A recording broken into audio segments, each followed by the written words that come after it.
Hi. Blessings. Welcome to this session where we'll discuss the histogram, a widely used tool in statistics and measurement. It helps us visualize data distribution and make informed decisions. A histogram is more than a bar chart. It tells the story of the data, showing how they are grouped. Which values are common? Are there any extreme values? The histogram divides data into classes or intervals and uses bars to show the number or proportion of cases in each class.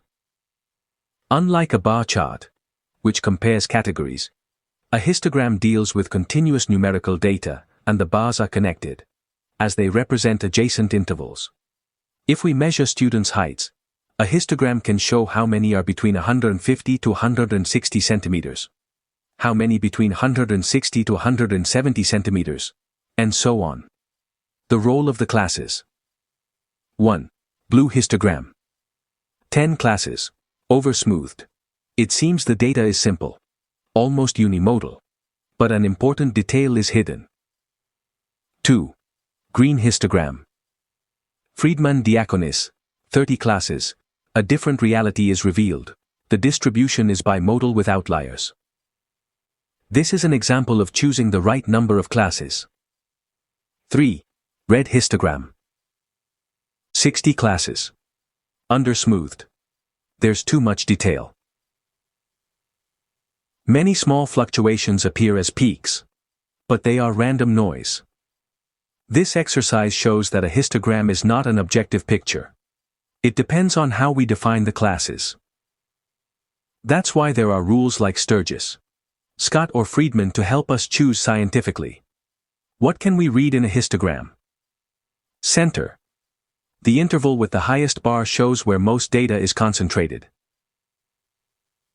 Dispersion. How spread out the data is, whether wide or narrow range.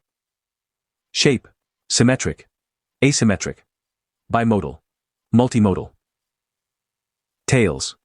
If there are isolated extreme values. Gaps or voids. Intervals without data that may indicate a real phenomenon or a collection issue. Patterns. Accumulations in multiples of 10, 100, indicating rounding. In psychometrics and rush models, histograms help observe the distribution of student measures or item difficulty, the. This way, we detect differentiated performance levels. If items cover the full range of ability or if there are abnormal concentrations.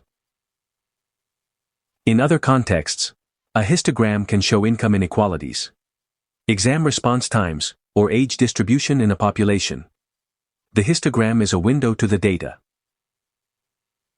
It shows the center, dispersion, shape, tails, and hidden patterns at a glance. But remember, the choice of the number of classes changes the story we see. I encourage you to experiment with different classes and rules before drawing conclusions. This way you'll achieve more objective and deeper interpretations. If you enjoyed this video, remember to subscribe and like it.